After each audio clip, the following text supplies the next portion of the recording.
This video is on hypothesis testing. If you've taken a statistics class before, you probably know that there are different types of hypothesis tests. This video is just meant to introduce you to the overall topic of hypothesis testing. I won't get into the details of the different types of hypothesis tests until later videos. Basically, hypothesis testing is used to reach conclusions during research studies. It's the use of calculations to reach a conclusion at the end of a study. Since this video is meant to introduce you to hypothesis testing, I won't cover the calculations that are used during research studies. Instead, I will talk about how hypothesis testing can be used to reach conclusions during daily life situations. I'm hoping that this will make it easier for me to introduce the vocabulary and calculations that are used during hypothesis testing. And I'm hoping that it will also make it easier to understand the calculations and vocabulary once we start to talk about research studies later on. The purpose of a hypothesis test is to collect evidence to decide between two competing possibilities, called a null hypothesis and an alternative hypothesis. I'll start by giving you a basic or common sense definition of these two terms. The null hypothesis is the possibility of the absence of something. The alternative hypothesis is the opposite of the null hypothesis. It's the possibility of the presence or the existence of something.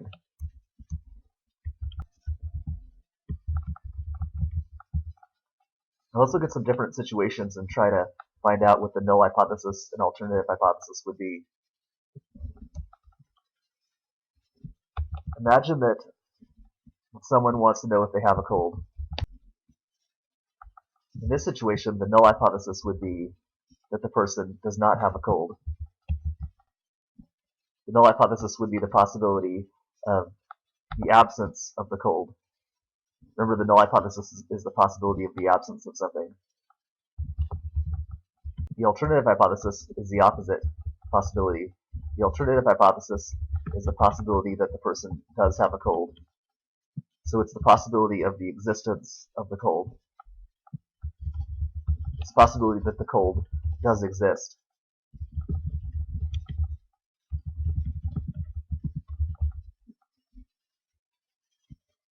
So this is situation one. What's another situation? Maybe a person wants to know if there's a mouse living inside the walls of their home.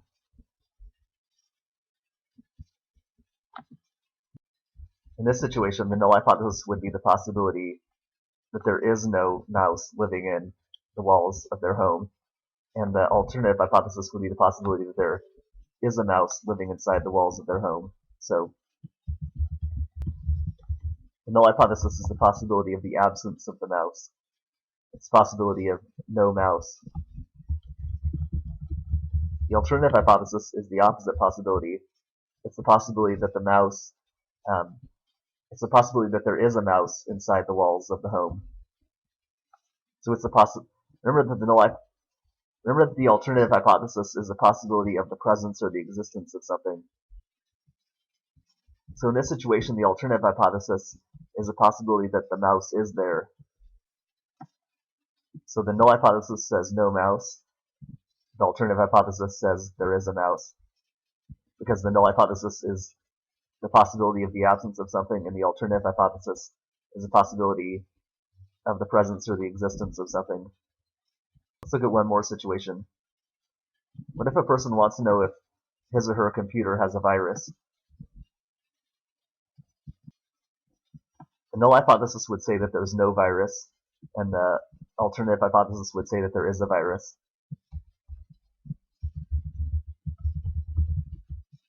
Because the null hypothesis is the possibility of the absence of something, and the alternative hypothesis is the possibility that either something is present or something exists.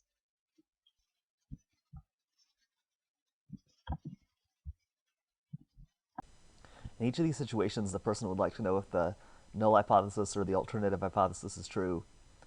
What types of evidence could the person gather in each of these situations to decide whether the null or the alternative is true? In situation 1, in which the person wants to know if he or she has a cold, the person could count the number of times that he or she sneezes during the day.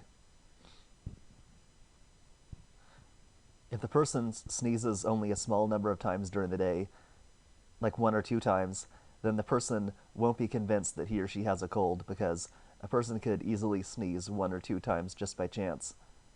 So if the person only sneezes a small number of times, the person will assume that the null hypothesis is true and that the person doesn't have a cold. But if the person sneezes a large number of times, like 10 times, then the person will be convinced that he or she has a cold, because a person wouldn't be likely to sneeze 10 times just by chance. So if the person sneezes if the person sneezes a large number of times, then the person will be convinced that the null hypothesis is wrong and that the alternative hypothesis is true. In other words, if the person sneezes a large number of times, the person will be convinced that he or she does have a cold. What about in situation 2? In this situation, the person wants to know if there's a mouse living inside the walls of the home that they live in. In this situation, maybe the person could count the number of noises that they hear during the day.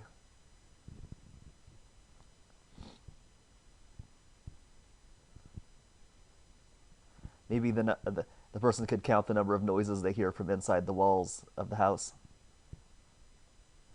And this works the same way as in situation 1. If the person only hears a small number of noises, like 1 or 2 noises during the day, then the person won't be convinced that there's a mouse living inside the walls of the home, because those 1 or 2 noises could easily happen just by chance. They could just be random noises. So if the person only hears a small number of noises, the person will assume that the null hypothesis is true, and that there's no mouse living inside the walls of the home. But if the person hears a large number of noises, like 10 noises during the day, then the person will probably be convinced that there is a mouse living inside the walls of the home, because it isn't likely that the person would hear 10 noises during the day just by chance. So if the person hears a large number of noises, the person will be convinced that the null hypothesis is wrong and that the alternative hypothesis is true. In other words, the person will be convinced that there is a mouse living inside the walls of the home. What about in situation 3, in which the person wants to know if the computer has a virus? In this situation, the person could count the number of times that his or her computer freezes during the day. And just like before, just like in these other examples, if the computer only freezes a small number of times, then that's not really good enough evidence to conclude that the computer has a virus, because the computer could freeze 1 or 2 times easily, even without a virus, but it's unlikely that the computer would freeze a large number of times just by chance. So if the computer freezes 1 or 2 times, then the person will assume that the null hypothesis is true and that the computer doesn't have a virus. But if the computer freezes a large number of times, then the person will be convinced that the computer has a virus. In other words, if the computer freezes a small number of times, the person will assume that the null hypothesis is true. But if the computer freezes a large number of times, the person will be convinced that the null hypothesis is wrong and that the alternative is true. In each of these situations, there's 2 possible decisions that can be made. If enough evidence has been collected, the person will decide that the null hypothesis appears to be wrong and that the alternative hypothesis appears to be true. That decision is called rejecting the null hypothesis. If not enough evidence has been collected, the person will continue to assume that the null hypothesis is true. That decision also has a name. It's called failing to reject the null hypothesis. What that pretty much means is that the null hypothesis has not been rejected. The null hypothesis continues to get the benefit of the doubt. So, if I sneeze 1 time during the day and I'm not convinced that I have a cold, and I just continue to assume that I don't have a cold, and I continue to assume that the null hypothesis is true, that's called failing to reject the null hypothesis. It's pretty much just a non-rejection of the null hypothesis. If I sneeze 10 times and I decide that the null hypothesis is wrong and that I do have a cold, that's rejecting the null hypothesis, because I've rejected the possibility that I don't have a cold, and I've concluded that I appear to have a cold.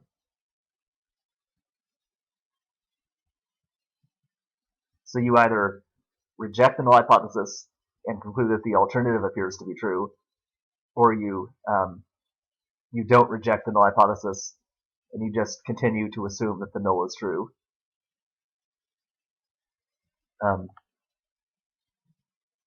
If I only hear one noise during the day, and I assume it's just a random noise, and I'm not convinced that there's a mouse living inside the walls of my house, then I've failed to reject the null hypothesis. In other words, I haven't rejected the null hypothesis. I'm continuing to assume that the null is true. That's what failing to reject the null hypothesis means. If I hear 10 noises during the day, and I'm convinced that there is a mouse, and I conclude that there is a mouse living inside the walls of my home, then I've rejected the null hypothesis because I've rejected this possibility that there is no mouse, and I've decided that I think that there is a mouse.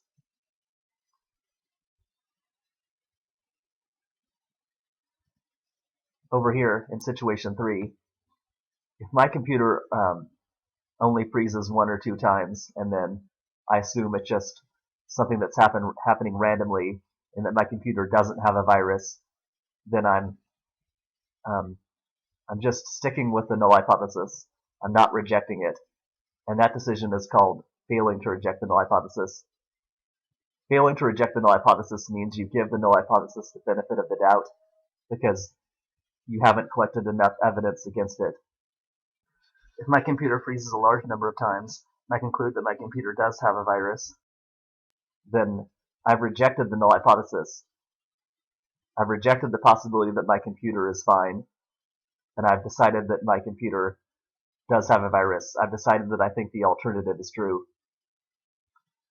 So in each situation, you either fail to reject the null hypothesis or you reject the null hypothesis, depending on how much evidence you've collected,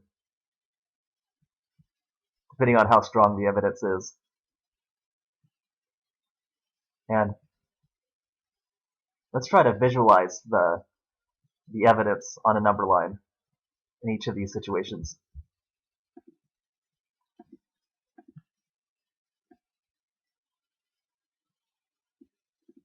So before I do this, I wanted to say that the overall logic of hypothesis testing is that if an outcome happens that would be unlikely to happen in the situation of the null hypothesis being true, then you reject the null hypothesis. If I sneeze a large number of times during the day, then I would reject the null hypothesis because that's something that would be unlikely to happen when the null hypothesis is true. In other words, it's something that would be unlikely to happen on a day when I don't have a cold.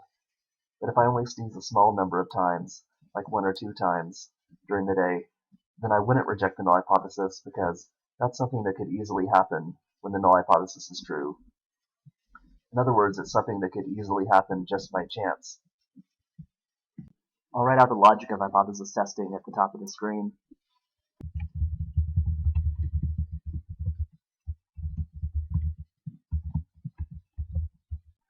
The overall logic of hypothesis testing is reject the null hypothesis if an outcome happens.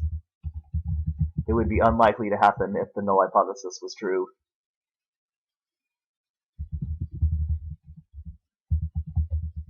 Or you could say, if an outcome happens that would be unlikely to happen in the situation of the null hypothesis being true. Otherwise,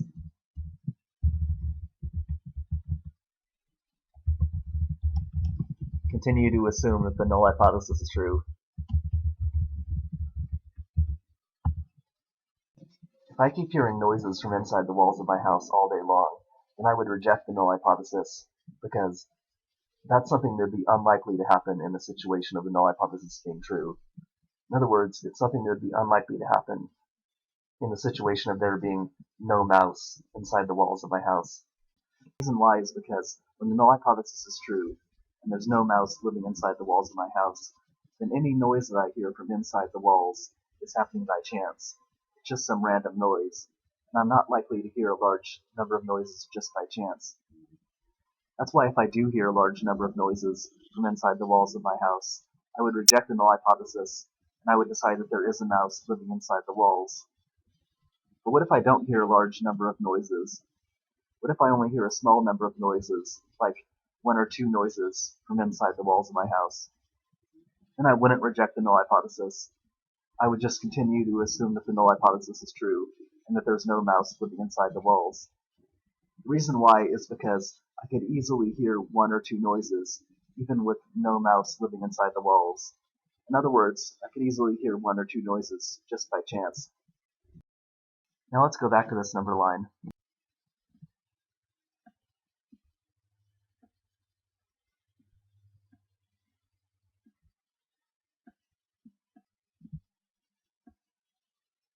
This number line is showing number of sneezes.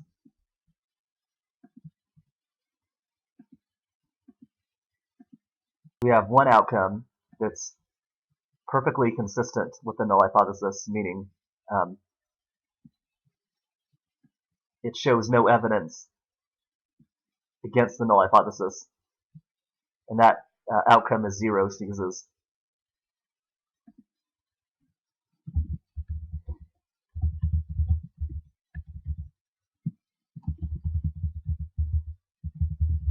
So if I sneeze 0 times during the day, that gives me no reason to think that I have a cold. It perfectly lines up with the idea that I don't have a cold, meaning it's perfectly consistent with the null hypothesis. But outcomes further and further above 0 show more evidence against the null hypothesis, meaning outcomes further above 0 give me more and more reason to think that the null hypothesis is wrong and that I do have a cold.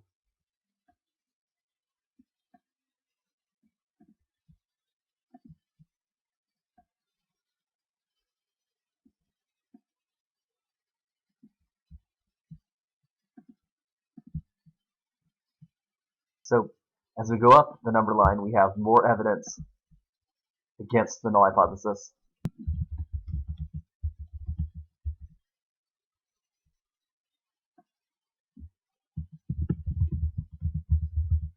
And at a certain point along this number line, I'm going to be convinced that I do have a cold. I'm going to be convinced that the null hypothesis is wrong.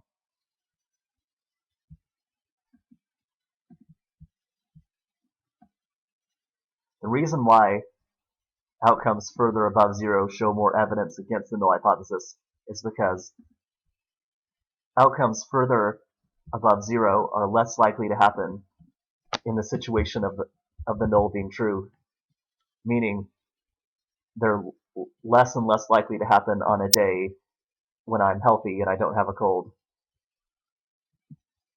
So outcomes further above 0 are showing more evidence against the null hypothesis because they're getting less and less likely to happen in the situation of the null being true.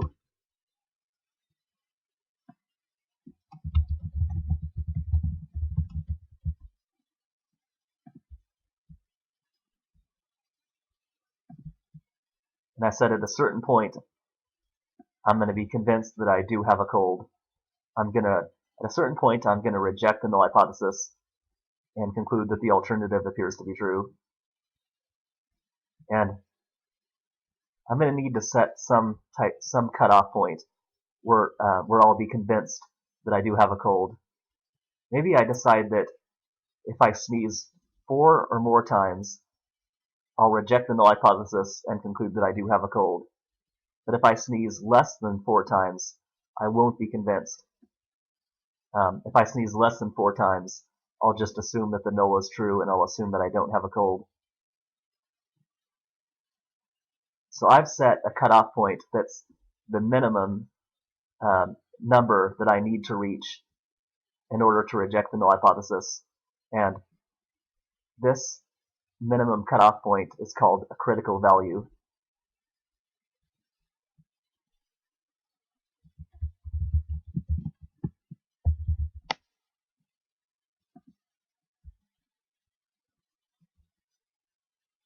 So let's talk about two new terms here. The value that shows the amount of evidence that we have against the null hypothesis is called the test statistic. In this example, the test statistic is the number of sneezes.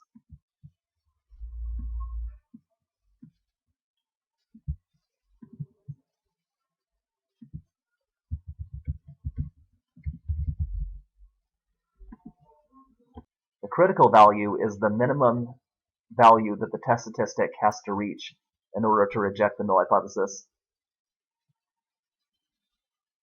So I said that the test statistic is the value that shows the amount of evidence that you have against the null hypothesis. So a test statistic of 0 means you have no evidence against the null hypothesis.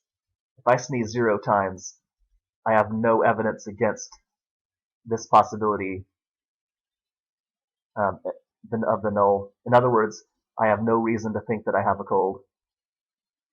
But higher and higher values of the test statistic show more and more evidence against the null hypothesis. They give me more and more reason to think that I do have a cold. So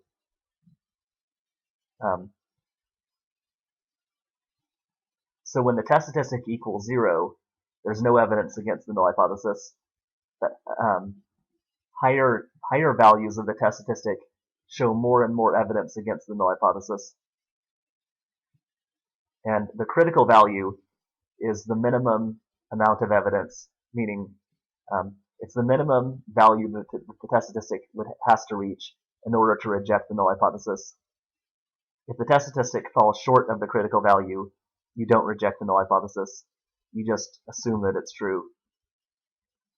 There's also a name for all of the values of the test statistic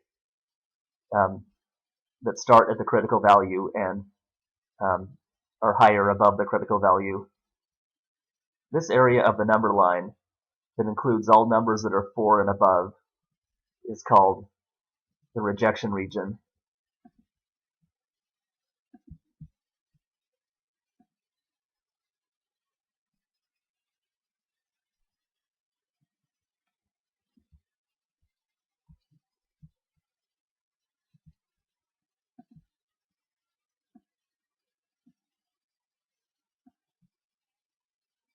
The rejection region is just the collection of outcomes that lead to the rejection of the null hypothesis. So all values that are at the critical value or higher are in the rejection region, because all values at the critical value and above lead you to reject the null hypothesis. So this is the rejection region. Remember that the critical value is a part of the rejection region. It's the lowest part of the rejection region, because if your outcome is right at the critical value, you do reject the null hypothesis. If I sneeze 4 times and my outcome is right at the critical value, I do reject the null hypothesis. In this example, any outcome that is at 4 or higher would be in the rejection region and would lead me to reject the null hypothesis. So if I have 4 sneezes, I reject the null hypothesis. If I have 5 or 6 sneezes, I reject the null hypothesis. If I had more than 6 sneezes, I would reject the null hypothesis. All of these outcomes that are at the critical value or higher and are in the rejection region are the outcomes that are so unlikely to happen when the null hypothesis is true that you reject the null hypothesis when one of those outcomes does happen. Let's now think about what the test statistic would be in situation 2, in which there's a person who's wondering if there's a mouse living inside the walls of their home. Remember that the test statistic is the number that you're using to decide whether the null hypothesis should be rejected. In the first situation, the test statistic was the number of sneezes, because we were using the number of sneezes to decide whether we should reject the null hypothesis of not having a cold. In this situation, we're using the number of noises from inside the walls of the house to decide whether the null hypothesis of no mouse should be rejected. So in this situation, the test statistic is the number of noises that we hear from inside of the walls of the home.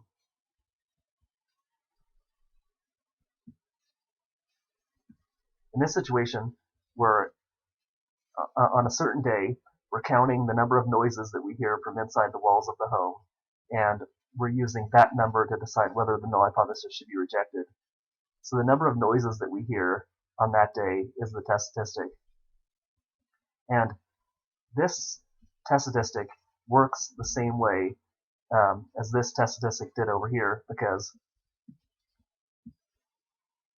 0 would be the lowest possible value of the test statistic, because 0 noises is the lowest number of noises we could hear, because we can't hear a negative number of noises. So we might hear 0 noises, we might hear 1 noise, or we might hear 2 noises.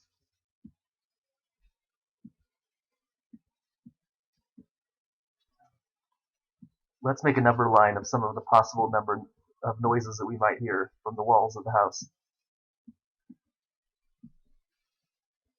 And once again, 0 is the outcome that's perfectly consistent with the null hypothesis, because if we hear 0 noises, we have no reason to think that the null hypothesis is wrong. We have no reason to think that there's a mouse living inside the walls of the house.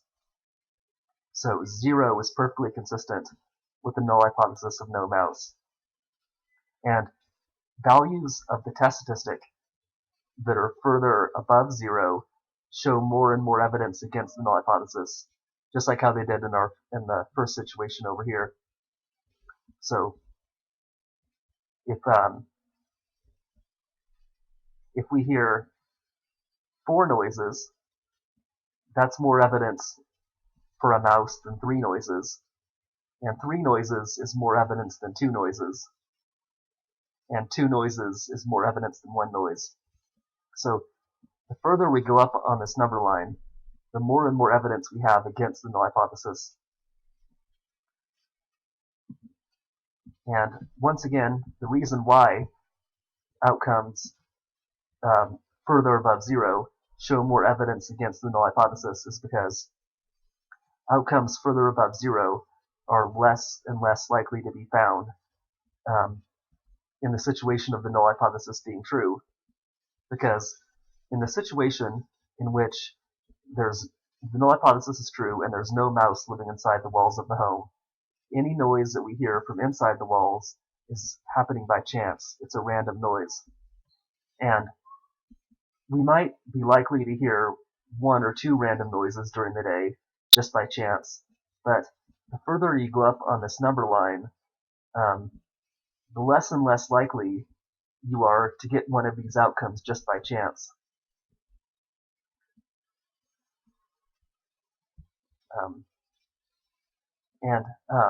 At a certain point on the number line, we're going to be convinced that that the noises we're hearing aren't just happening by chance, and that there actually is a mouse inside the walls of the home. And that minimum point will be our critical value. Once again, the critical value is the minimum number that the test statistic has to reach in order for you to be convinced that the null hypothesis is wrong. It's the minimum value of the test statistic that has to be reached in order to reject the null hypothesis. And let's say that in this case, if I hear 6 noises from inside the walls of the home during the day, that's the point where I'll be convinced that there is a mouse inside the walls of the home. That's the point where I'll reject the null hypothesis of no mouse and decide that I think that there is a mouse. So that means that I'm setting 6 as my critical value.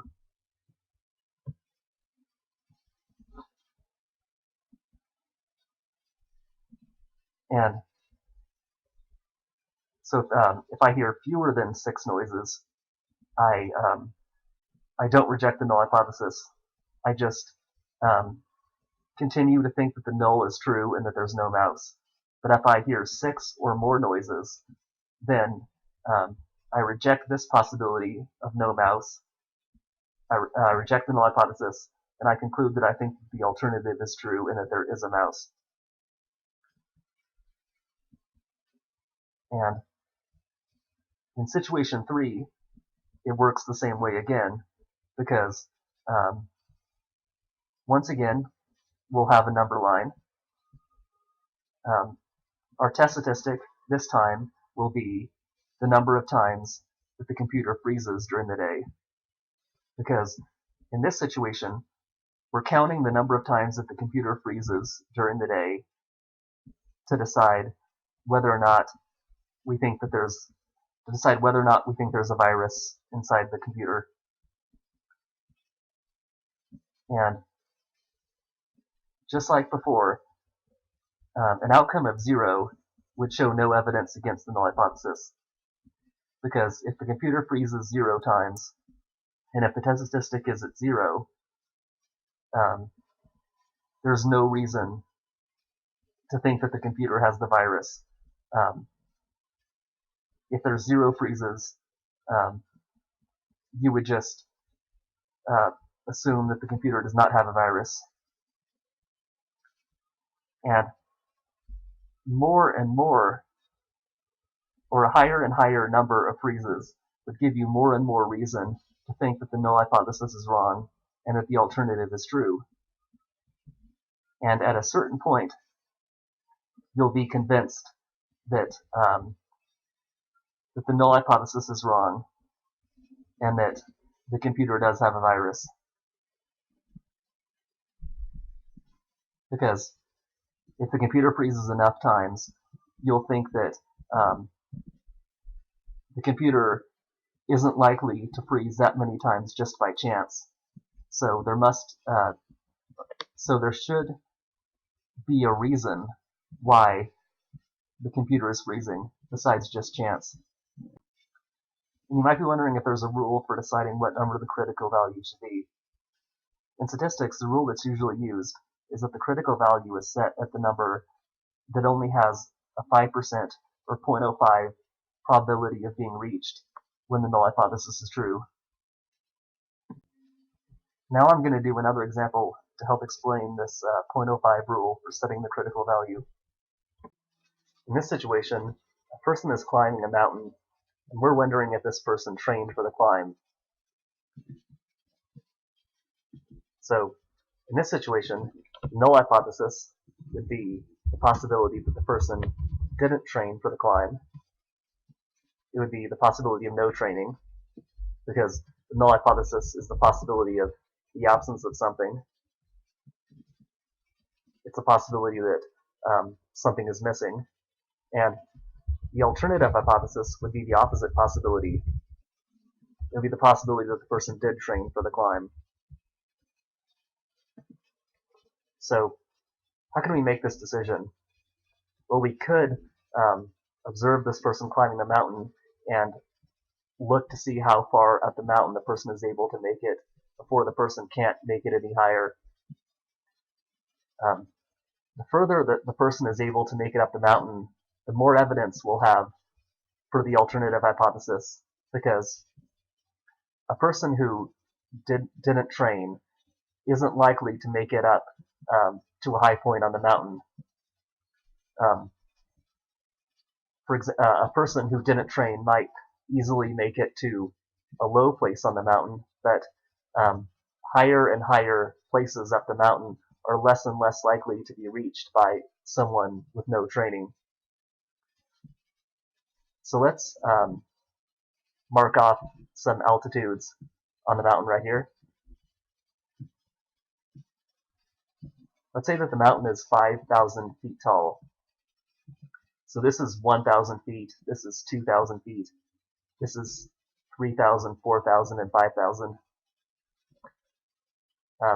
As we go up higher and higher, these outcomes are getting less and less likely to be reached by someone with no training. In other words, they're less and less likely to be reached when the null hypothesis is true and the climber has no training. So if a person makes it up the mountain to a certain point, we'll be convinced that the person did train. In other words, there's going to be some point on this mountain where if the person makes it up that high, we'll be convinced that the person did train for the climb. And that'll be our critical value.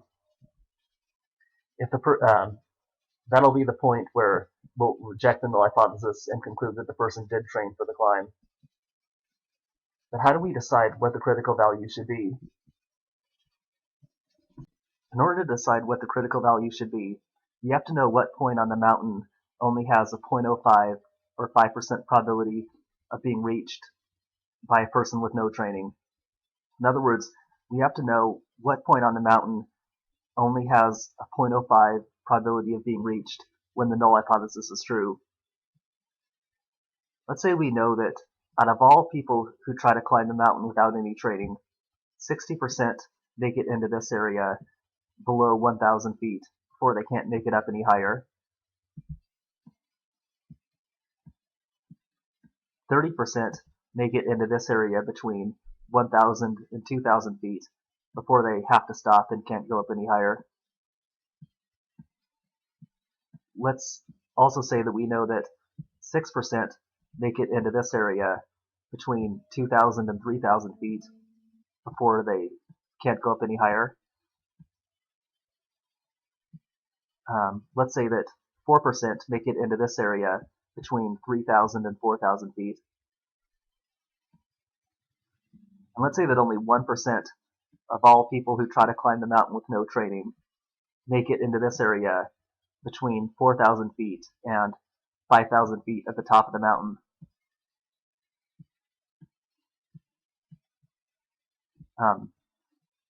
Since 4% and 1% add up to 5%, we can see that out of all people who try to climb the mountain without any training, only 5% of them make it into this area of the mountain.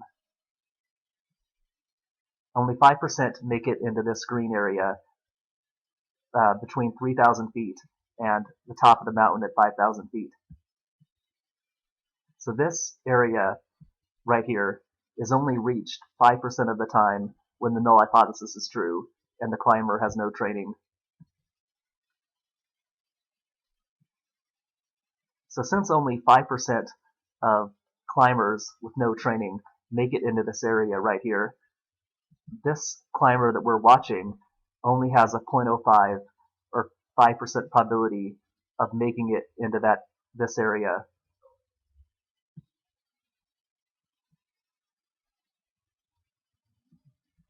This person right here has a 0.05 or 5% probability of being one of the lucky 5% that are able to make it this far up the mountain with no training. What that means is that 3,000 feet is the point on the mountain that has a 0.05 probability of being reached when the null hypothesis is true and the climber has no training. So that means that 3,000 feet is our critical value. If the person makes it to 3,000 feet or higher, meaning if the person lands somewhere in this green area, we'll reject the null hypothesis and conclude that the person did train for the climb, because the idea is that if the person didn't train for the climb, then the person would be unlikely to make it up this high up the mountain. The person would have to be lucky to make it up that high up the mountain with no training. So 3,000 feet is our critical value. Everything between 3,000 and 5,000 feet in this green area is the rejection region.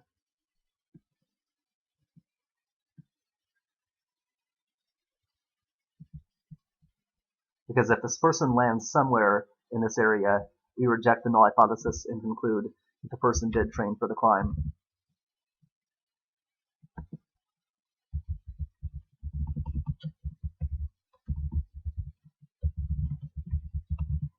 Remember I said that the critical value is the starting point of the rejection region.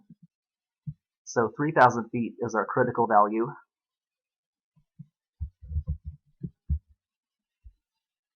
(3,000 feet) is the point where we'll be convinced that the person did train for the climb. And if the person doesn't make it up to 3,000 feet and lands somewhere in this black area down here, then we won't reject the null hypothesis. We'll just continue to assume that the person didn't train for the climb. We'll stick with the null hypothesis. So in other words, if the person lands somewhere in the black area below the critical value, we'll fail to reject the null hypothesis, meaning we'll continue to assume that the null is true.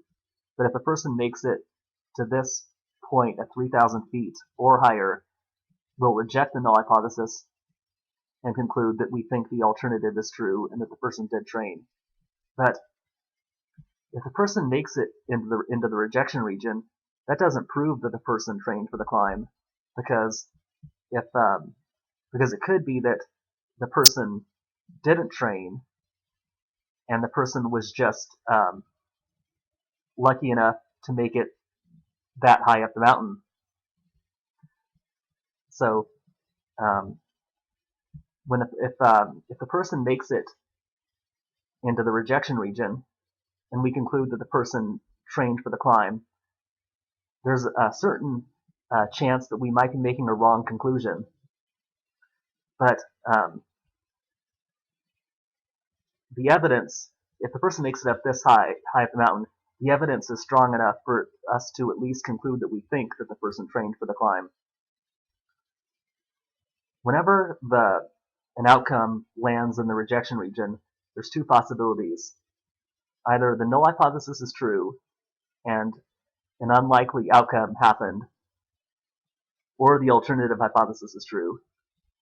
And in this case, what that means is that if the person makes it into the green area up here, the two possibilities are that the null hypothesis is true and the person didn't train, and the person was just lucky enough to make it that high up the mountain, or the alternative is true and the person did train for the climb.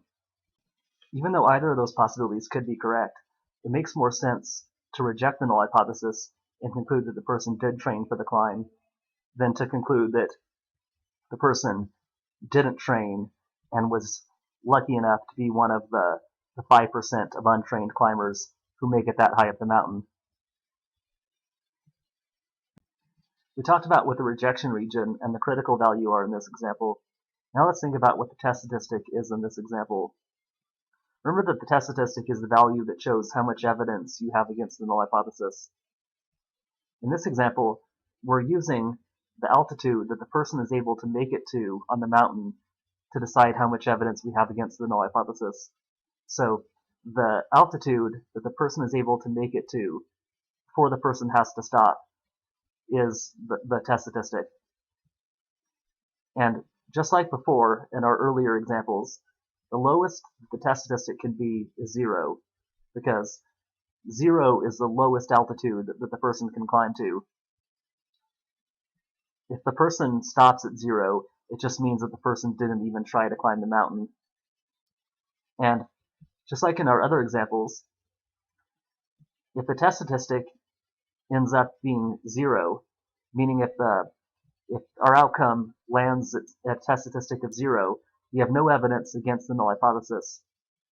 In this case, if the person stops at 0 and doesn't try to climb the mountain, we have no reason to think that the person trained for the climb, because that outcome perfectly lines up with the null hypothesis of no training. And the further the test statistic is above 0, the more evidence we have against the null hypothesis. In this case, the higher the person is able to make it up the mountain, the more evidence we have against the null hypothesis of no training. And since 3,000 feet is our critical value, 3,000 feet is the point where the test statistic is high enough for us to be convinced that the null hypothesis is wrong, and that we think that the alternative is true. Now I'll do another example. In the next example, the test statistic can actually go in two different directions. Let's say that this person right here is playing a game in which the person throws a ball straight up into the air, and the person waits to see where the ball lands on the ground. And the person scores more points by having the ball land further from where the person is standing. And we're interested in whether the person is cheating at the game. If the person is standing right here at the center where the person should be standing, then the person isn't cheating. But if the person stands further to the left or further to the right, the person is cheating at the game. So these are our two possibilities. The null hypothesis is a possibility of no cheating.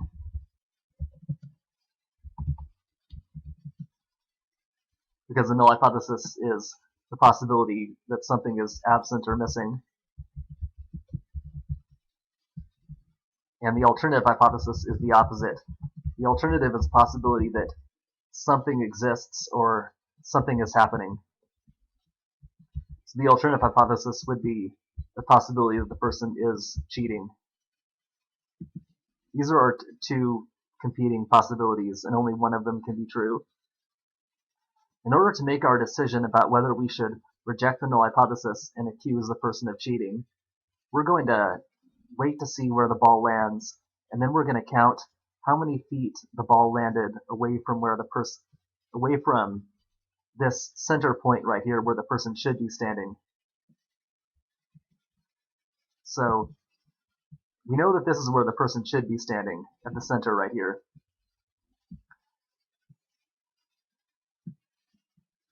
And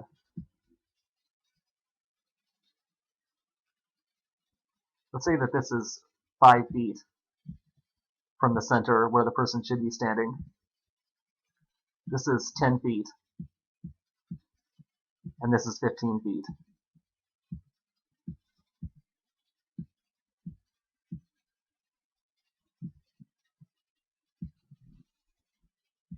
This is 0. And this is 5 feet in the other direction, and 10 feet and 15 feet.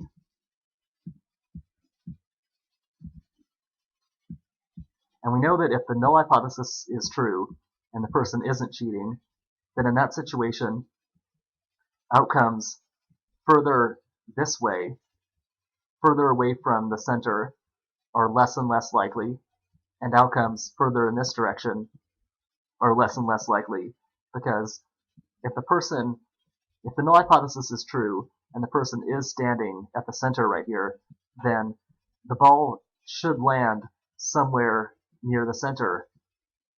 The ball is unlikely to make it too far in this direction or too far in this direction. So we can say that in both of these directions, the outcomes are getting less and less likely in the situation of the null hypothesis being true.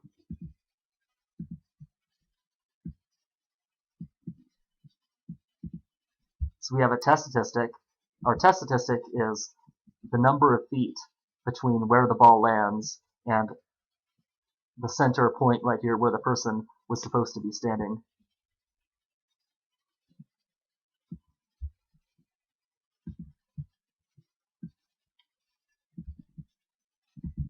So as we go further in this direction, the outcomes are less likely, and they're less likely when the null is true.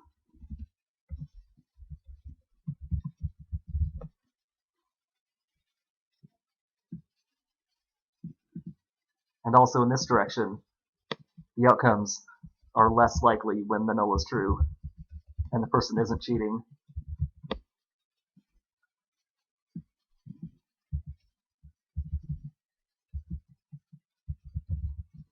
And since the outcomes are getting less likely to happen when the null is true in both directions, the outcomes are also showing more evidence against the null hypothesis, meaning more reason to think that the null hypothesis isn't true and that the person is cheating.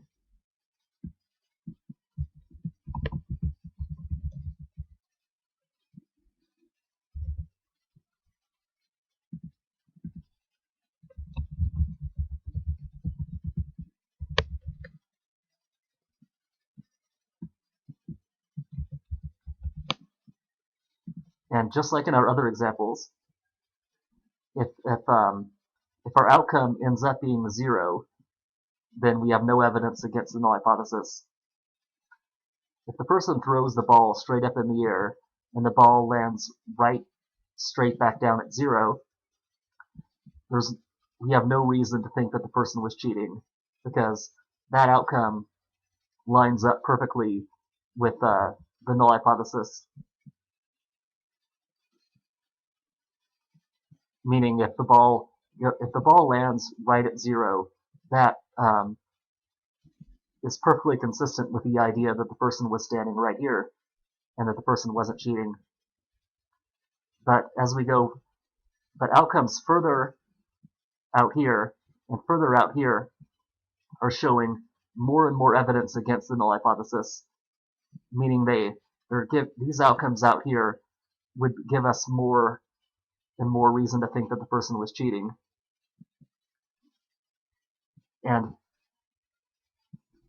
at a certain point out here, we're going to have a critical value where if the ball lands this far in this direction, we'll reject the null hypothesis and conclude that the person was cheating. In this case, if it lands too far out in this direction, we'll conclude that the person was standing too far to the left. We'll think that the person was cheating by standing out too far this way. And out here, we'll also have a critical value where if the ball makes it that far out this way, we'll reject the null hypothesis and conclude that the person was cheating. But if the ball makes it to the critical value out here, we'll conclude that the person was cheating by standing too far out in this direction. So if this critical value is reached on the left side, we'll conclude that the person was cheating by standing too far to the left. And if the critical value is reached on the right side, we'll conclude that the person was cheating by standing too far to the right. Now we have to decide where those two critical values will be. Let's say we know that when the null hypothesis is true, and the person is standing right here at the center where the person should be standing, this point out here at 15 only has a 5% chance of being reached. And this outcome out here at 15 also only has a 5% chance of being reached. In that case, these would be our two critical values. They would be the starting point of the rejection regions. Because in this example, we actually have two rejection regions. One rejection region starts at this critical value and goes out to the left. And the other rejection region starts at this critical value and goes out to the right.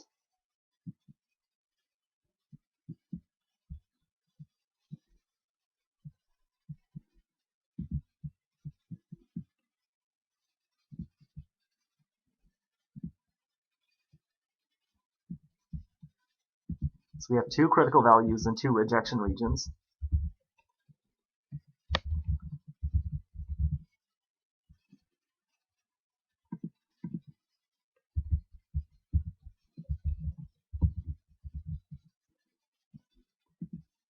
So in the situation of the null hypothesis being true, meaning in the situation in which the person isn't cheating and is actually standing at the center, the ball only has a 5% chance of making it more than 15 feet from the center, meaning the ball only has a 5% chance of landing in one of the two green areas.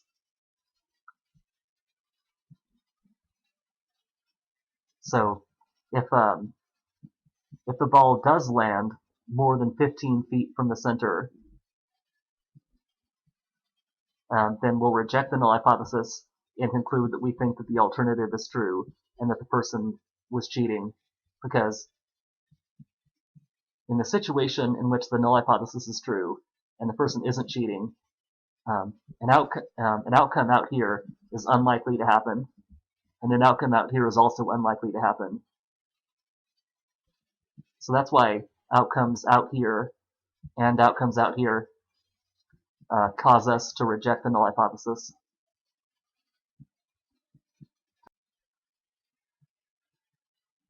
One last thing I wanted to talk about is how it's possible to make a wrong decision during a hypothesis test, meaning the decision that you make in a hypothesis test is it's not a proven conclusion. You're just making a conclusion about what the evidence suggests to be true. So let's go back to situation 2.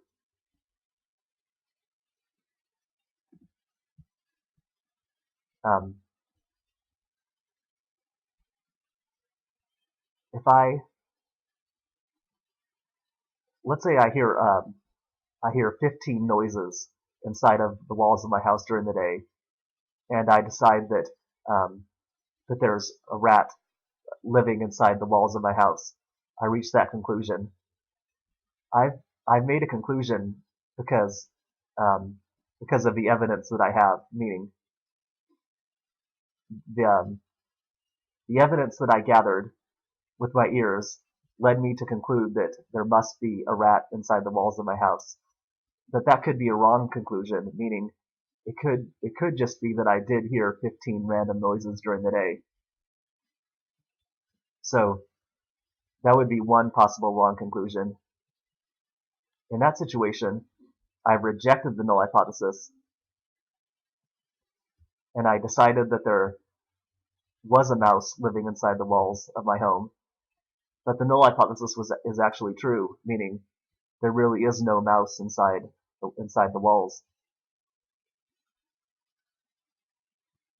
Now, I said it would be unlikely for me to hear 15 random noises during the day just by chance, but that still could happen. I mean, even if it's unlikely, it's still possible for me to hear 15 random noises. It's also possible that if I don't hear any noises during the day, and I conclude that there's no mouse living inside the walls of my house, it could still be that there really is a mouse living inside the walls, but it's just a very quiet mouse that's not making any noise. So if I decide to assume that the null hypothesis is true, I could be making a wrong conclusion, because it could be that the alternative really is true, and there really is a mouse inside the walls. So there's two possible wrong conclusions that can be made in a hypothesis test. One wrong conclusion is rejecting the null hypothesis when it shouldn't be rejected. Meaning rejecting the null hypothesis and deciding that the null hypothesis is wrong when the null hypothesis really is true. That mistake is called a type 1 error. So a type 1 error is made when a person rejects the null hypothesis and the null hypothesis really is true. So if I conclude that there is a rat living inside the walls of my house, I've rejected the null hypothesis. But if the null hypothesis really is true, and there is no rat living in the walls of my house, then I made a type 1 error. Another wrong conclusion is when you don't reject the null hypothesis, and you assume that the null is true, but in reality the alternative is actually true. That's called a type 2 error. So if I don't hear any noises during the day, and I assume that the null is true, but it turns out that the alternative is actually true, and it's just a quiet mouse, then I made a type 2 error. So you can think of it this way. A type 1 error is siding with the alternative hypothesis when the null is actually true.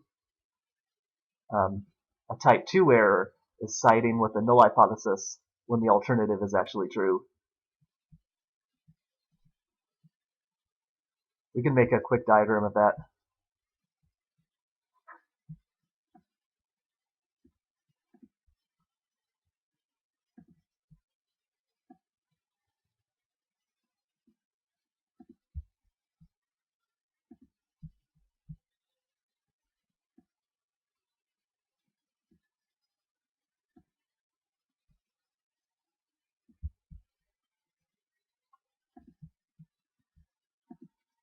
So here we have reality, what's actually true.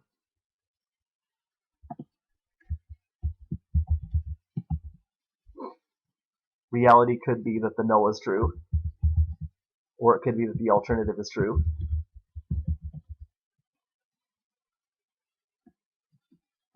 And we also have the decision that's made, meaning the conclusion that the person makes. The decision could be for the null hypothesis, which means the null is not rejected, or it could be a decision for the alternative, meaning meaning when you reject the null hypothesis,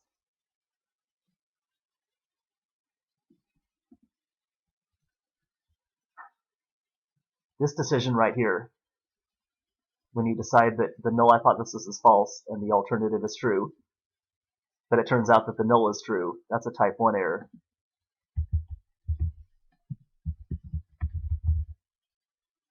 So type 1 error is deciding that there is a mouse when there is no mouse. If you decide to assume that the null is true, and you give it the benefit of the doubt, but it turns out that the alternative is true, that's a type 2 error. So deciding that there's no mouse when there really is a mouse would be a type 2 error. The other two are correct decisions.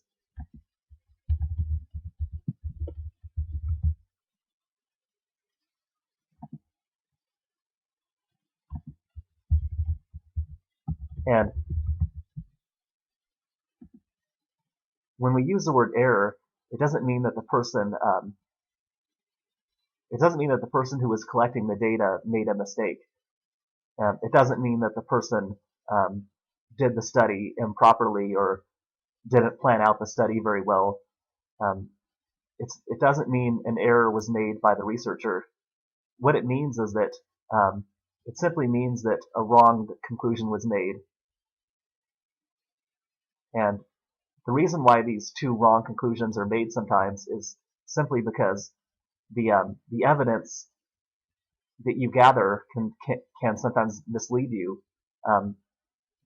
Like I said, if somehow 15 random noises come from the walls of my house during the day, that's misleading evidence, meaning those 15 noises show strong evidence for me to believe that there is a mouse. So what's happened in that situation is that I've just observed some misleading evidence that led me to a wrong conclusion, but it doesn't mean that I did anything wrong as a researcher.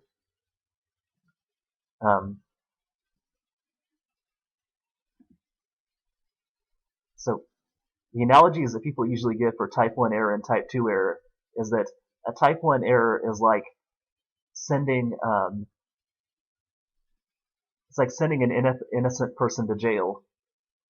Meaning, if you think of the null hypothesis as being no guilt, the absence of guilt, and the jury rejects that null hypothesis and concludes that the person is guilty, but it turns out that the null really is true and the person is not guilty and innocent, then that's a type 1 error. A type 2 error is like letting a person who really is guilty go free, because in that situation, the alternative is true, meaning the person is guilty. There is guilt. But the jury has decided to stick with the null hypothesis and conclude that the person is innocent. That's a type 2 error.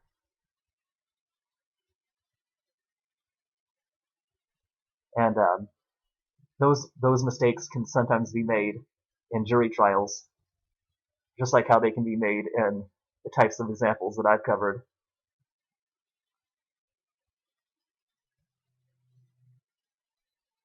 The good news is that if studies, or meaning data collection, is done properly, then these two errors happen much less often, and the correct decisions happen much more often. So over time, more studies will lead to correct decisions, and fewer studies will lead to the type 1 and type 2 errors. But that's only if, like I said, that's only if studies are done properly. I want to talk about the idea of a p-value in a hypothesis test. To explain the idea of the p-value, I'm going to use this same example we were talking about before, in which a person is climbing a mountain, and we want to know if the person trained for the climb. In this example, the null hypothesis was a possibility that the person did not train for the climb, and the alternative hypothesis was a possibility the person did train for the climb. And we were imagining that out of all people who climb the mountain without training, 60% make it to this area less than 1,000 feet, but they stop there. We were also imagining that out of all untrained climbers, 30% make it into this area between 1,000 and 2,000 feet, but then they stop somewhere in this area. And we were imagining that out of all untrained climbers, 6% make it into this area between 2,000 and 3,000 feet, and then they stop there. We were imagining that 4% of untrained climbers make it to this area right here, but then they stop in this area between 3,000 and 4,000 feet. And we were imagining that out of all untrained climbers, 1% make it to this area here between 4,000 and 5,000 feet. And we set our critical value at 3,000 feet because 3,000 feet was the point that's only reached by 5% of untrained climbers, because we can see that out of all untrained climbers, only 5% make it into this area above, starting at 3,000 feet and going up to the top of the mountain, because 4 plus 1 is 5%, so a total of 5% of untrained climbers make it to 3,000 feet or higher. So this area is our rejection region. We said that if the climber makes it to 3,000 feet or higher and ends up in the rejection region, we'll reject the null hypothesis and conclude that we think the alternative is true, because if only 5% of untrained climbers make it into the rejection region up here, what that means is that if our climber did not train, then our climber only has a 0.05 probability of reaching the rejection region. So, in other words, if the null hypothesis is true and the climber did not train, then the climber only has a 0.05 probability of being one of the 5% of untrained climbers who make it into the rejection region. That's why if the climber does end up in the rejection region, we think the null hypothesis could be true, but if the null hypothesis is true and the climber did not train, then the climber would have had to have been lucky to make it up that high. It wouldn't be likely to happen in that situation. So, if the climber makes it into the rejection region, we conclude that we think that the climber did train and that the alternative is true. Now let's talk about the idea of a p-value. The definition of a p-value is the probability of getting a certain outcome or an even greater outcome when the null hypothesis is true. So I'll write that up here. These altitudes on the side of the mountain are the different values of the test statistic, and each value of the test statistic has its own p-value. So let's try to think about what the p-value of each of these values of the test statistic would be. Let's start with 1,000. The p-value of 1,000 would be the probability of the climber reaching 1,000 or higher when the null hypothesis is true, meaning when the climber did not train. So in other words, the p-value of 1,000 feet is the probability of, the p-value of 1,000 feet is the probability of the climber reaching this red area right here when the null hypothesis is true, because this red area is everything that's 1,000 feet or higher. Now let's think about what the p-value of 2,000 feet would be. The p-value of 2,000 feet would be the probability of the climber reaching 2,000 feet or higher when the null hypothesis is true, meaning when the climber did not train. I'll mark out this area in a different color. The green line covers everything that's 2,000 feet or higher, so the p-value of 2,000 feet would be the probability of the climber reaching this green area when the null hypothesis is true, meaning when the climber did not train.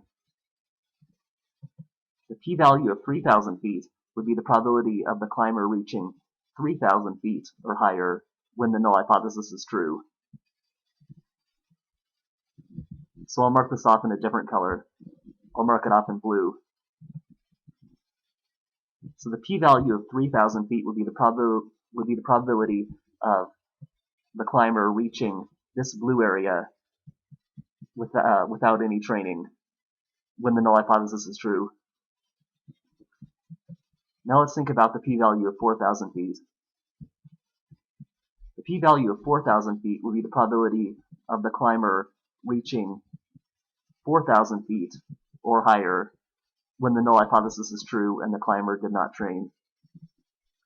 So I'll mark this off in brown. I'll mark off the area of 4,000 feet and above in brown. So the p-value of 4,000 feet would be the probability of the climber reaching this brown area of 4,000 feet or higher when the null hypothesis is true and the climber did not train. So now we understand the idea of the p-value. Now let's try to see if we can figure out what each of the p-values would equal. So how do we find out what the p-value of 1,000 feet would equal? Remember that the p-value of 1,000 feet is the probability of an untrained climber making it to 1,000 feet or higher. In other words, it's a probability of the climber making it to 1,000 feet or higher in the situation of the null hypothesis being true. To find out the probability of an untrained climber making it to 1,000 feet or higher, we have to first find out what percentage of untrained climbers make it to 1,000 feet or higher on this mountain. Once we find out what percentage of untrained climbers make it to 1,000 feet or higher, we can change that percentage to a decimal, and then that decimal will be the probability of our climber making it to 1,000 feet or higher without any training. In other words, that decimal will be our p-value for 1,000 feet. Now let's find out what percentage of untrained climbers make it to 1,000 feet or higher. Well, we know 30% end up in this area, and 6% end up in this area, 4% end up in this area, and 1% end up in this area.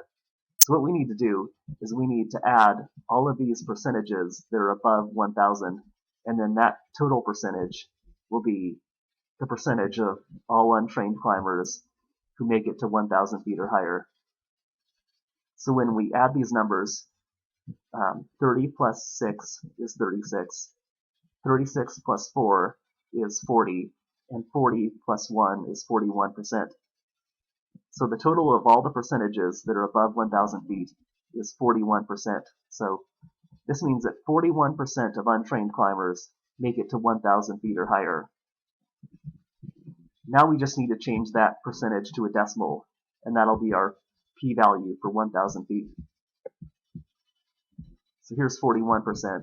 To change that to a decimal, we have to move the decimal point 2 places to the left. In other words, we have to move it 2 digits to the left. right now, the decimal point is at the end of the number, so we will move it 2 digits to the left, and then the decimal point will end up being right here in front of the number. And then after we've moved the decimal point 2 digits to the left, we just take off the percentage sign, and we have 0.41. So we just found out that the p-value of 1,000 feet is 0.41.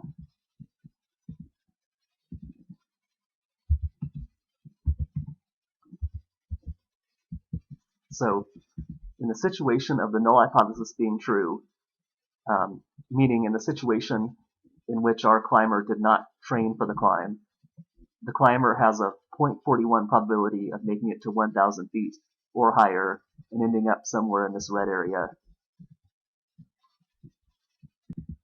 Now let's find the p-value of 2,000 feet. We can find that p-value the same way that we did when we found the p-value of 1,000 feet. In order to find the p-value of 2,000 feet, we have to add these percentages that are above 2,000 feet to find the total percentage of untrained climbers that make it to 2,000 feet or higher. In other words, we need to find the total percentage of untrained climbers that make it to this green area that starts at 2,000 feet. To do that, we can add the 3 percentages that are above 2,000 feet. So 6 plus 4 plus 1 is 11%. So 11% of all untrained climbers make it to 2,000 feet or higher on this mountain.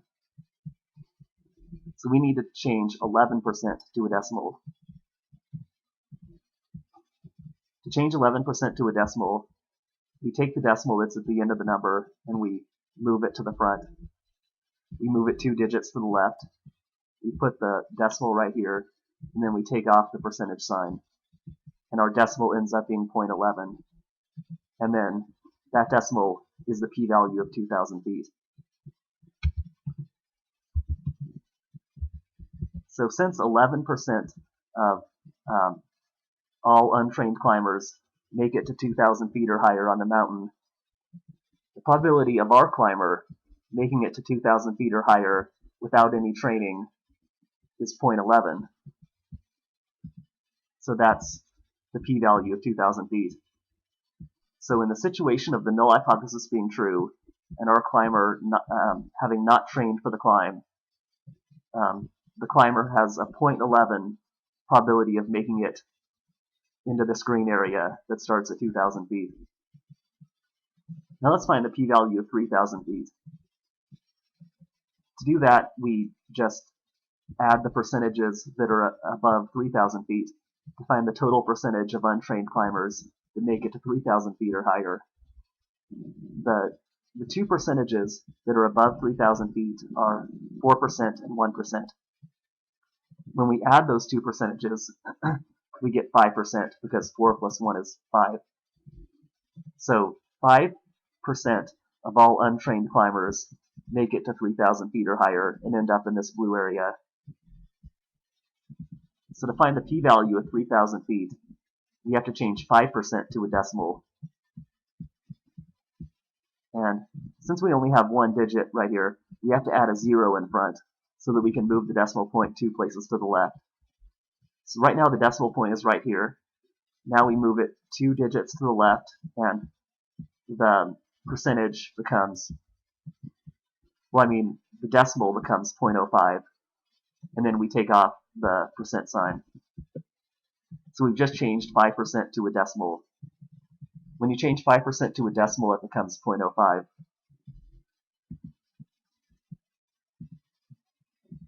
So the p-value of 3,000 feet is 0.05, because since 5% of all untrained climbers make it to 3,000 feet or higher, our climber has a 0.05 probability of making it to 3,000 feet or higher without any training. So we can see that you can, when you take a percentage of how often something happens and you change it to a decimal, that decimal is the probability of that thing happening. So now let's find the p-value of 4,000 feet. Before we can do that, we need to find out what percent of untrained climbers make it to 4,000 feet or higher on this mountain. We can see that only 1% of untrained climbers make it to 4,000 feet or higher and end up in this purple area. So when the null hypothesis is true, this purple area is only reached 1% of the time.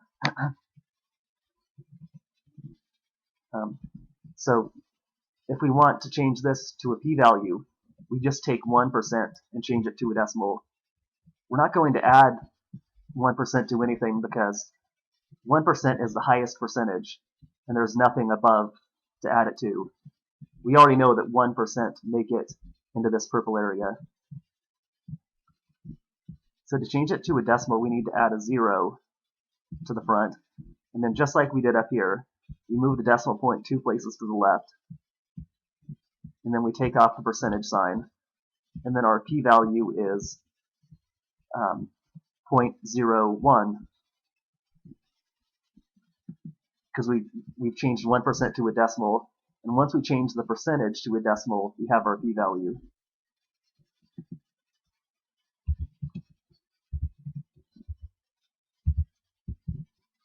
So in the situation of the null hypothesis being true, meaning in the situation of our climber not training for the climb, the climber has a 0.01 probability of making it to 4,000 feet or above. In other words, you could just say that the probability of an untrained climber making it to 4,000 feet or higher and landing in this purple area is 0.01, which isn't a very high probability. So let's think about 3,000 feet, which was our critical value. Before we said that 3,000 feet was a critical value and everything above 3,000 feet, or everything at 3,000 feet or higher, was the rejection region. And we decided that 3,000 feet would be the critical value because only 5% of untrained climbers make it to 3,000 feet or higher, which means that our climber would only have a 0.05 probability of making it to 3,000 feet or higher without any training.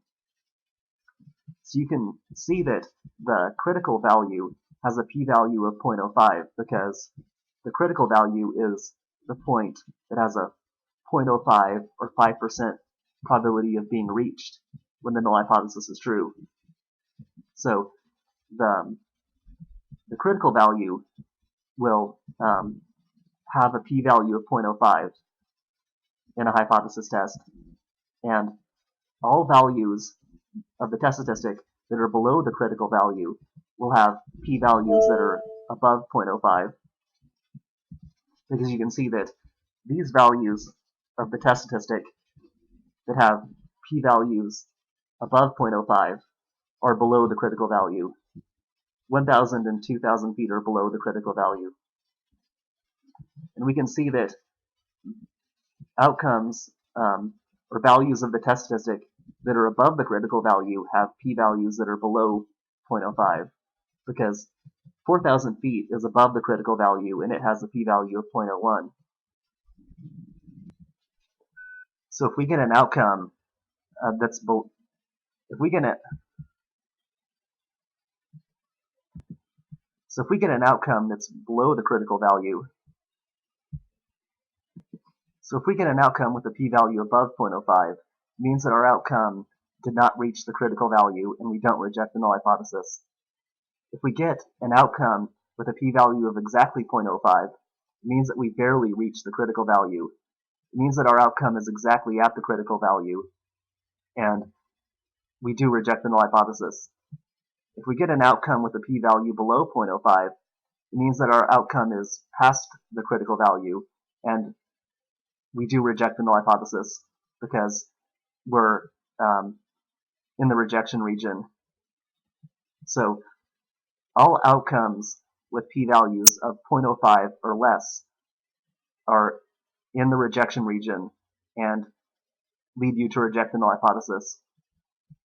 Because if we reach If our outcome reaches exactly at the critical value, then we have a p-value of 0.05, and we're barely in the rejection region. And if you have an outcome with a p-value below 0.05, it means you're even further into the rejection region, and you reject the null hypothesis also. So you could say that all outcomes with p-values of 0.05 or lower lead you to reject the null hypothesis.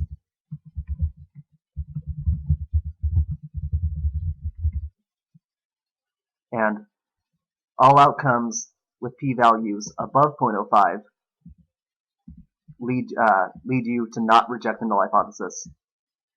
Meaning, if your p-value is above 0.05, you fail to reject the null hypothesis, meaning you continue to assume that the null is true.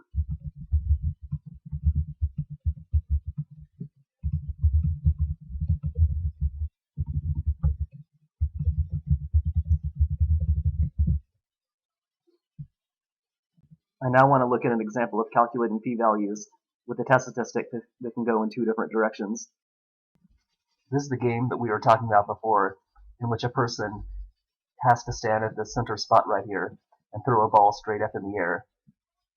After the person throws the ball up in the air, the person waits for the ball to drop back down to the ground, and the person earns more points if the ball lands further away from the center spot where the person was standing. And the rule is that the person has to stand at this center spot right here. If the person stands out this way, the person is cheating. And if the person stands out this way, the person is cheating. And we were interested in whether or not this person was cheating. And we were going to check to see where the ball dropped down to make a decision about whether we thought the person was cheating. In this example, the null hypothesis was the possibility that the person was not cheating, and the alternative hypothesis was the possibility that the person was cheating. And we said that in the situation of the null hypothesis being true, meaning the situation in which the person is not cheating and the person is standing at the center spot right here, the ball is likely to fall somewhere near the center and is unlikely to fall too far out this way or too far out this way. Which means that if the ball does fall too far out this way, we suspect that the person was cheating by standing to the left of where a person should have been standing. And if the ball lands too far out this way, we suspect that the person might have been cheating by standing out toward the right of where the person was supposed to be standing. So what would the p-values be in this example? Just like in the last example, every possible value of the test statistic down here has its own p-value.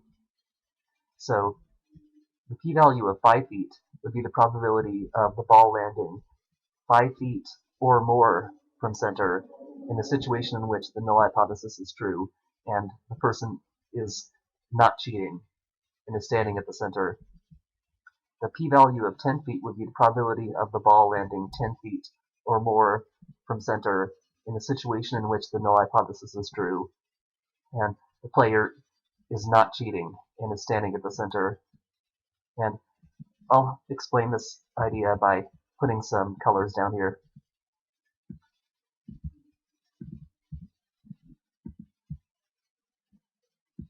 The blue line is going to cover all areas that are 5 feet or further from center.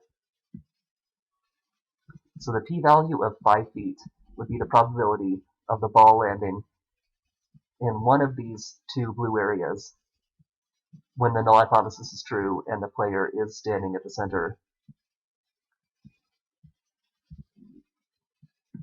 I'll mark all of the areas that are 10 feet or further from center in red.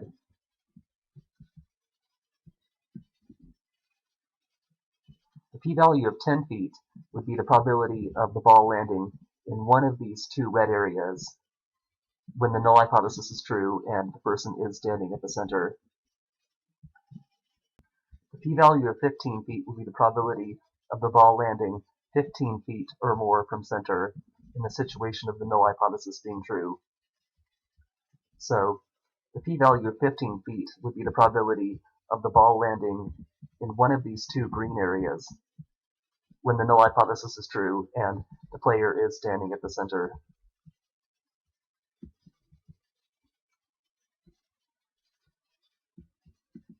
The p-value of 20 feet would be the probability of the ball landing 20 feet or more from center in the situation of the null hypothesis being true and the player not cheating.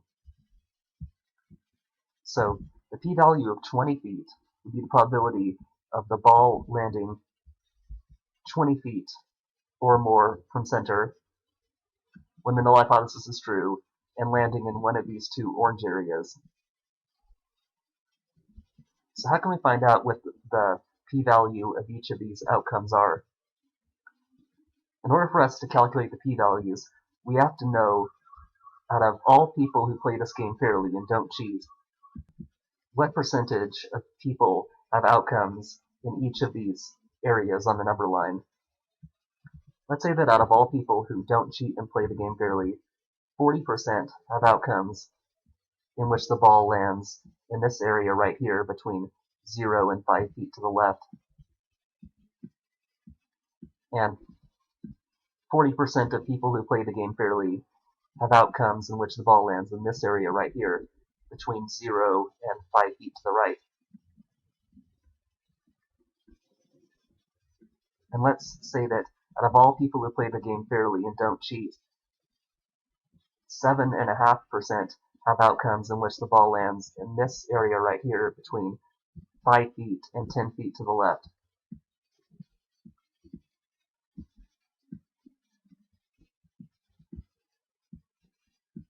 And let's say that out of all people who play the game fairly, 7.5% also have outcomes in which the ball lands in this area right here between 5 feet and 10 feet to the right.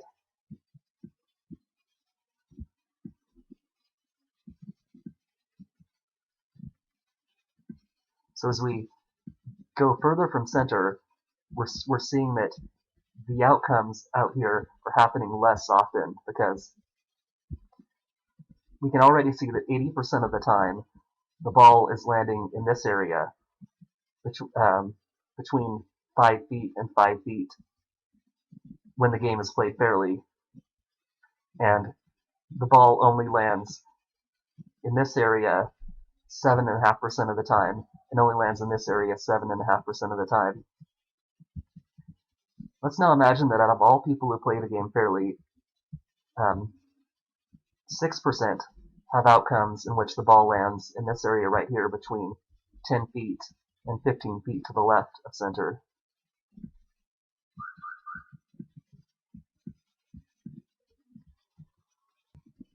And out of all people who play the game fairly, 6% have outcomes that land in this area right here between 10 feet and 15 feet to the right. I'm actually going to have to change these two percentages to 30 and 30, just so that all of my percentages add up to 100%.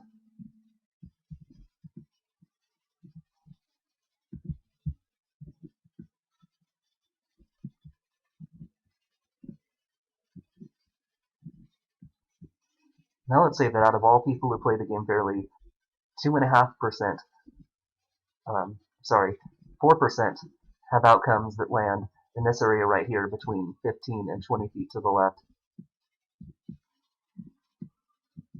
And 4% have outcomes in which the ball lands in this area right here between 15 and 20 feet to the right.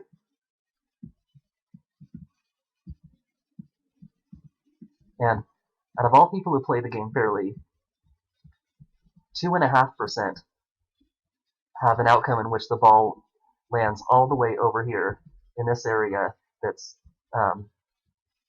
more than 20 feet to the left.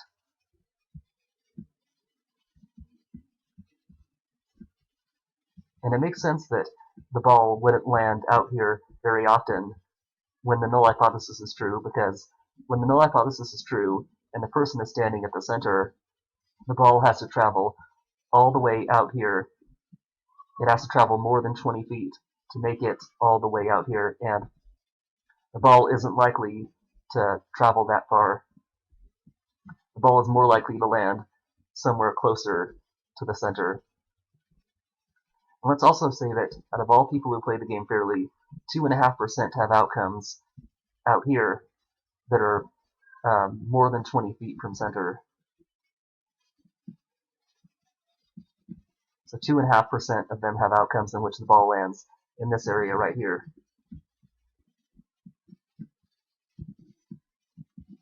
And it also makes sense that when the null hypothesis is true and the player is not cheating, the ball doesn't go out here very often, because when the null hypothesis is true and the person is standing at the center, the ball has to travel a long distance to make it all the way out here, and that's not likely to happen when the person is throwing the ball straight up in the air. When the person is throwing the ball straight up in the air, the ball is likely to fall somewhere near where the person is standing. For example, we can see that when the person is not cheating and is standing right here, the ball lands somewhere in this black area 60% of the time. So most of the time it lands in this black area right here, and the ball makes it into these areas out here and these areas out here less often. So now let's calculate the p-values. Let's start with 5 feet. To find the p-value of 5 feet, first we have to find out of all the people who play the game fairly and don't cheat, what percentage of them have outcomes in which the ball lands 5 feet or more from center. Well, to find out that total percentage, we have to add all of the percentages that are 5 feet or further from center. All of the percentages that are 5 feet or further from center are these right here. I'm putting them in boxes.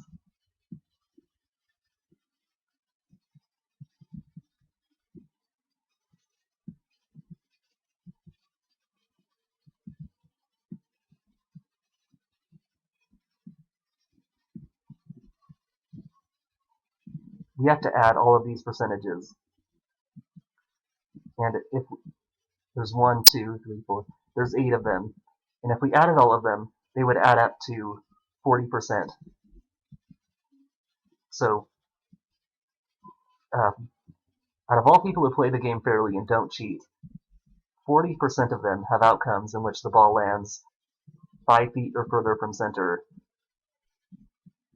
In other words, out of all people who play the game fairly, 40% of them have outcomes in which the ball lands in one of these two blue areas.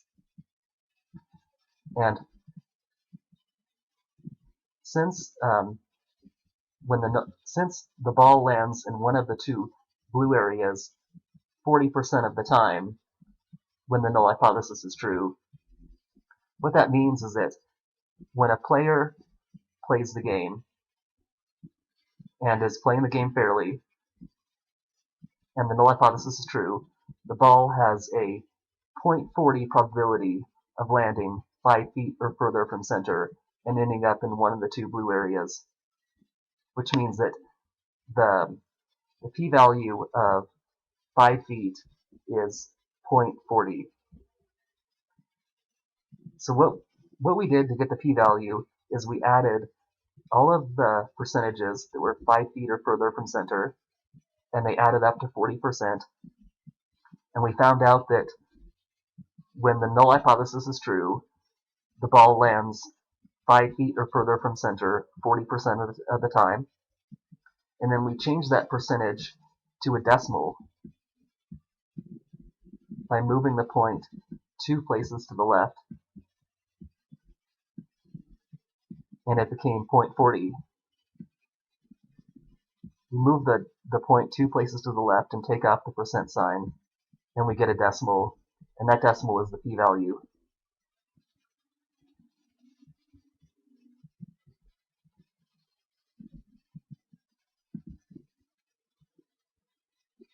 So the p-value of 5 feet is 0.40. I'll put 0.40 under 5 feet, and This is also 5 feet, so that also has a p-value of 0.40.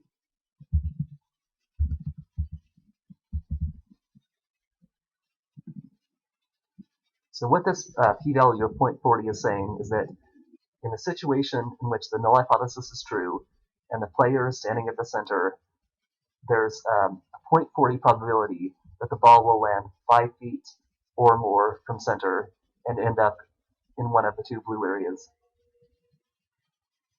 Now we can go through the same steps to find the p-value of 10 feet. To find the p-value of 10 feet, we have to add all of the percentages that are 10 feet or further from center, and I'll put a red box around those percentages.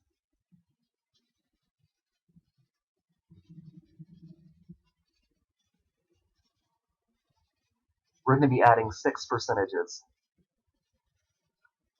because we have these 3 percentages out here and these 3 out here, because these are also 10 feet or more from center.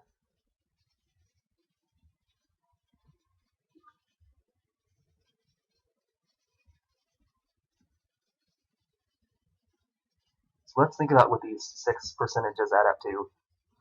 6 and 4 adds up to 10, and 6 and 4 adds up to 10. So these 4 boxes add up to 20. And then 2.5 plus 2.5 is 5.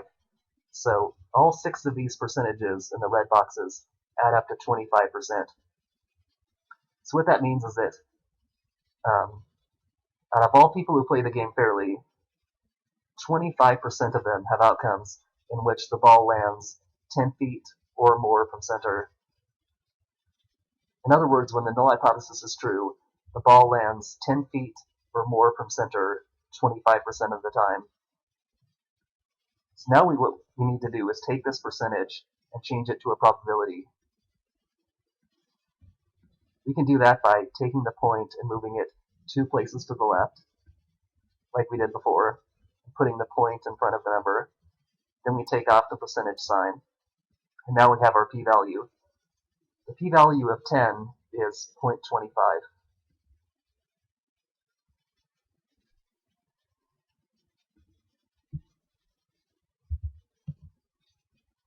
So I'll put 0.25 here, and I'll put 0.25 out here.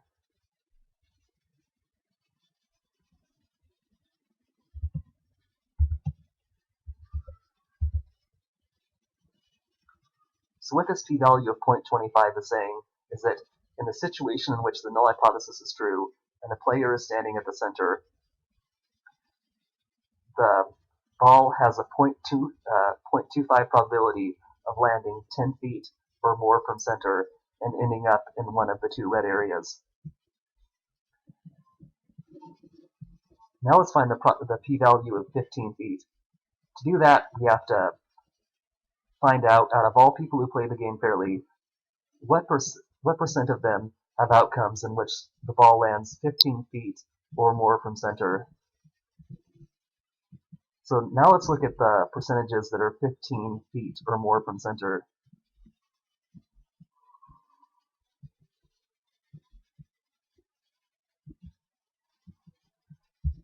I'll put these ones in green.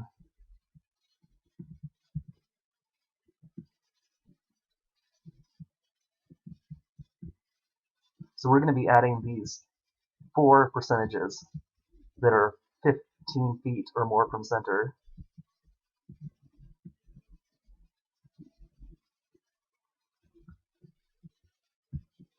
When we add these, we get 13%. These 4 percentages in green add up to 13%. And just like before, to get the p-value, we need to change that percentage to a decimal, because this percentage right here is saying that when the null hypothesis is true and the player is standing at the center, the ball lands 15 feet or more from center 13% of the time.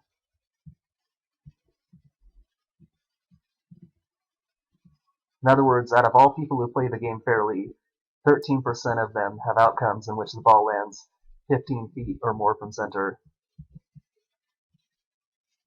So if we change this to a decimal, then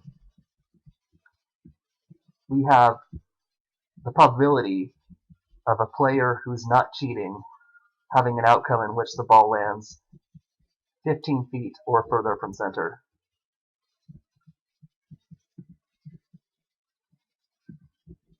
So the p-value of 15 feet is 0.13.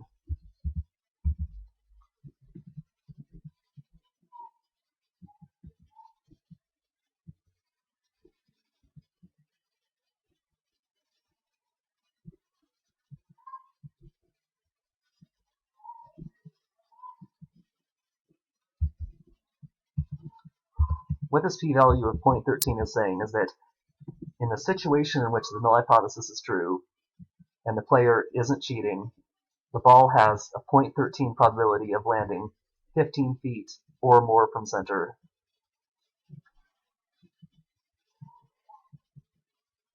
Because remember, the p-value is a probability of getting a certain outcome or an even greater outcome when the null hypothesis is true. So now let's find out what the p-value of 20 would be. Well, to find the p-value of 20, just like before, we have to start by finding out out of all people who play the game fairly, what percent of them have outcomes in which the ball lands 20 feet or further from center. And to do that, to find out that percentage, we have to add this percentage out here, because this is past 20, to this percentage out here that's also past 20. When we add these two percentages together, they add up to 5%, because 2.5 plus 2.5 is 5. So we can see that out of all people who play the game fairly, 5% of them have outcomes in which the ball lands 20 feet or more from center. And we can change that percentage to a probability if we change the percent to a decimal. We have to add a 0 at the front, and then move the point 2 places to the left, and put the point in front of the number, and take off the percent sign, and 5% turns to 0.05, which means that the p-value of 20 is 0.05.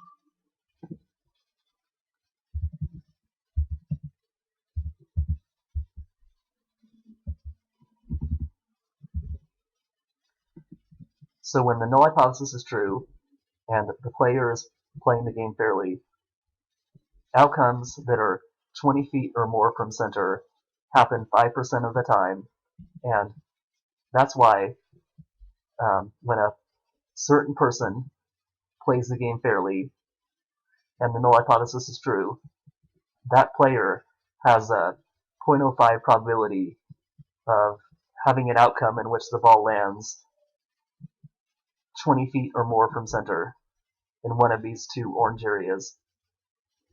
So in the situation of the null hypothesis being true and the player not cheating, there's a 0.05 probability in which the ball will travel 20 feet or more from center and land in one of these two orange areas.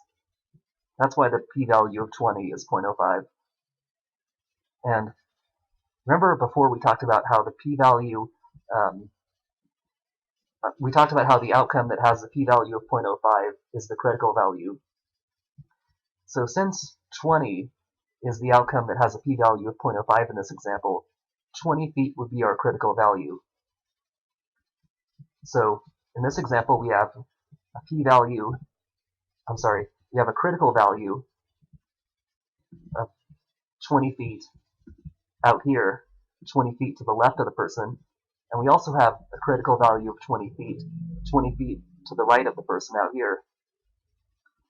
And this right here is the starting point of the rejection region that goes out to the left right here. And this is the starting point of the rejection region that goes out to the right out here. So we actually have two rejection regions. This orange area is the left rejection region, and this orange area out here is the right rejection region. If the ball lands in this rejection region out here, if we find the ball out here, laying on the ground out here, we'll reject the null hypothesis.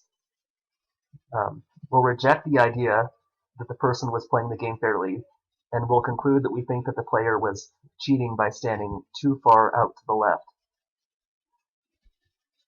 We're going to think that the reason that the player was able to get an outcome all the way out here is because the player was actually standing further out to the left than the player should have been. If the ball lands in this rejection region out here, meaning if we find the ball laying on the ground out here, what we'll do is we'll reject the null hypothesis, meaning we'll reject the possibility that the person was not cheating, and we'll conclude that we think the person was cheating by standing too far to the right. Because what we'll be thinking is that if the player was standing at the center, and meaning if the null hypothesis was true, the ball would be unlikely to make it all the way out here and land in this orange area. So, since that would be unlikely, what we're concluding is that the player was actually standing too far out this way to the right. And that's why the ball was able to make it this far to the right of the center. We'll be thinking that the reason the ball was able to make it to the orange area is because the player was actually standing out here somewhere and not in the center like the player should have been. And if we find the ball out here and we accuse the player of cheating, we haven't proven that the player was cheating, because it could be that the person really was playing the game fairly and the ball just traveled a really unlikely distance. So it could be, if we find the ball out here, it could be that the null hypothesis actually is true and that the ball just landed a very unlikely distance from center. But since it would be so unlikely for the ball to make it out here when the null is true, we're going to reject the null hypothesis and conclude that we think that the person was cheating at the game. Remember I said that when an outcome lands in the rejection region, there's two possibilities. Either the null hypothesis is true and an unlikely outcome happened, or the alternative hypothesis is true. And that's why when you reject the null hypothesis, you're not making a proven conclusion, you're just making a conclusion about what appears to be true. It's possible to make a graph that shows p-values, and the graph will be a curve that goes over this number line. And I'll show you what that curve looks like. The curve starts at its highest point right here, at the outcome that's most likely to happen when the null is true. And it drops down as the outcomes get less and less likely to happen when the null is true.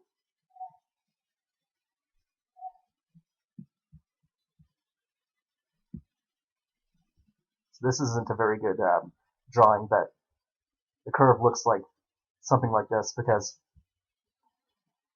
as the outcomes get less and less likely to happen when the null is true, the curve gets lower and lower. So out here, these outcomes are getting less and less likely to be reached when the null is true, which is why the curve is getting lower and lower. And the outcomes out here are also getting less and less likely to happen when the null is true. So that's why the curve is getting lower in this direction. So as the curve is dropping down, it means that the outcomes are getting less likely to happen when the null is true.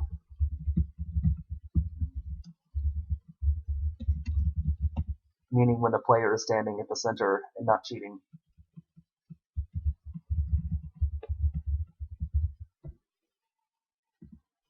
And the same thing is happening in this direction. The curve is getting lower as the outcomes are getting less likely to happen when the null is true.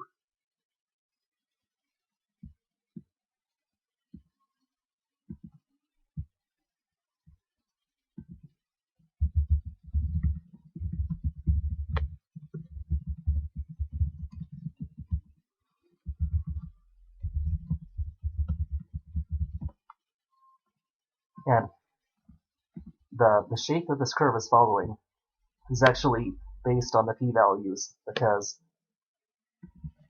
if we make a line right here going straight up from 5 feet, and we make another line going straight up from 5 feet right here, then we know that the p-value of 5 feet is 0.40. What that means is that 40% of the area under this curve is 5 feet or further from center.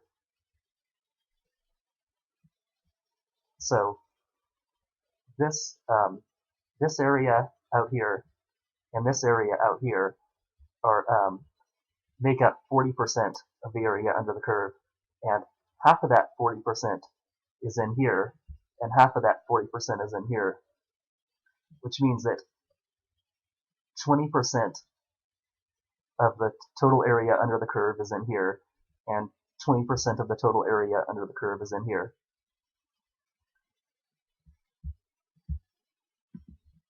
So this is 20%, and this is 20%.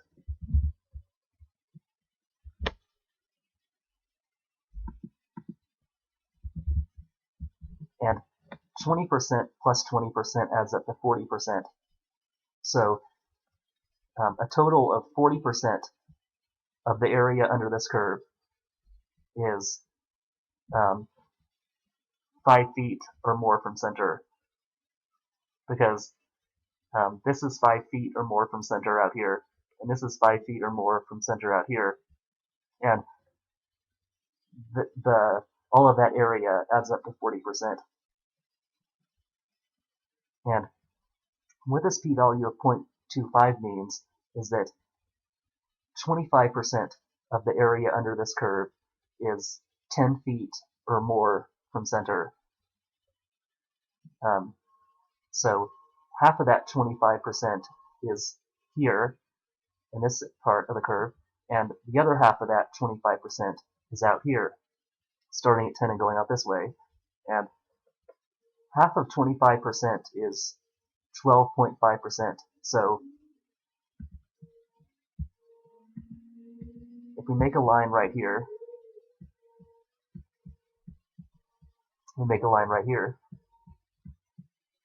this area in here is 12.5% of the area under the curve, and this area out here is 12.5% of the area under the curve, and they both add up to 25%. If we look at this p-value of 0.13, what that p-value is saying is that 13% of the area under this curve is 15 feet or more from the center, which means that half of that 13% of area is in here, in this area out here, and half of that 15% is in this area out here.